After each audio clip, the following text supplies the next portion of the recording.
What's up, everybody? It's Sway. I hope everyone is doing well. If you haven't had the chance yet, please go back and watch the video I just posted on my page. It's about my 2024 everyday carry rotation. Now, it's not a huge selection, but you know, there's a start. So if you could go back and drop a comment or a like, I would truly appreciate that. I want to say thank you to everyone who's been supporting me so far. And if you can, please share the content that I post and drop a comment and a like. So this video is going to be really short. I'm just want to talk about this Mckinatec holster and why I do not approve of this holster. Alright, so a little background about this holster. I found out about it through YouTube, and a couple people were saying that it was good. I actually knew someone who ordered one, but they didn't get it, so mine came before theirs. And let me tell you, I had to wait a year for this holster, and I was super excited about getting it, and when I got it, I was very disappointed. First thing, my gun did not fit this holster at first. He said it was made specifically for my gun, but it didn't fit. And so I had to send the holster back. And he made a couple cuts right here. Now I have a light attachment, so that's why this holster is made like this. I have an old light attachment. And this is for my M&P Shield Plus. And I got it back from him after he made the cuts. And when I tell you, I still hated this holster. It was terrible. Now, when I first started using this holster, it was a nightmare. To pulling the gun out, it was getting stuck. Putting it back in, it was getting stuck around this part right here. So I took it to the range, and I had a range officer test it out. And the same thing was happening to him, because I didn't want to just make it seem like I was going crazy, because I'm no holster expert. But the same thing, he said this was poorly made. He even tried to pull it out himself. The holster was coming out. The gun was coming out with the holster. And then at some points, the gun wouldn't come out. And so that just made me realize I wasted $80 on this holster for it to be made like this. And I really did expect more. Like I said, after waiting a year, you would just think that this would be the best holster. Absolutely not. I was practicing dry firing, and I left out my apartment one day, and these screws were down my pants leg. And that's the other thing about this holster I don't like. These screws come out all the time.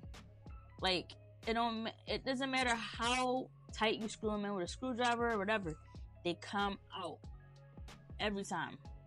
No matter how long you're wearing it for, like a minute, they just come out.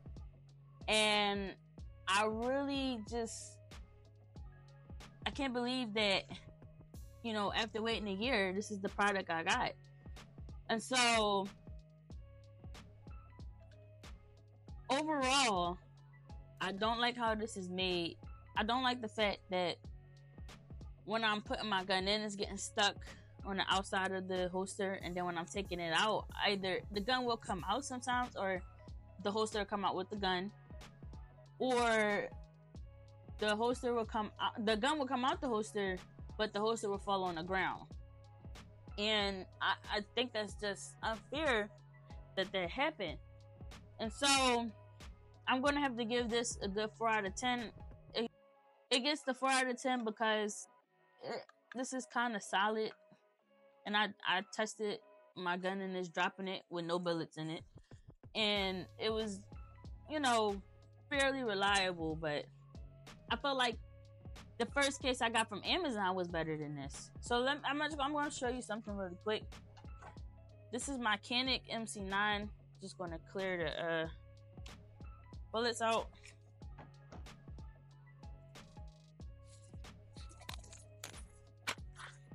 I'm going to show that there's nothing in the chamber, YouTube. Completely empty. This is the holster I just got. And this is super reliable. Now, I'm not here to do a review on this, but I'm just want to compare the difference. Like, this material is even better than this. Like, It's just a better made holster. And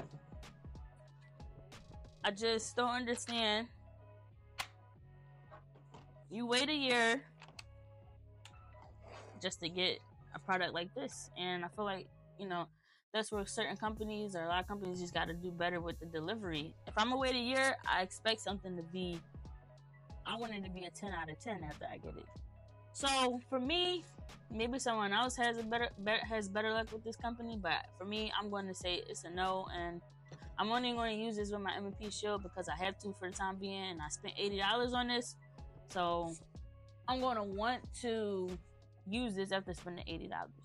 So if you have any suggestions on the holster for the M&P Shield with the Olight, please leave a comment and tell me any holster companies that you've used and you have experience with. I would greatly appreciate that. Alright, so that's the end of this, and if you could like, share, and subscribe, I really would appreciate that as well. Alright, thanks for watching. Peace.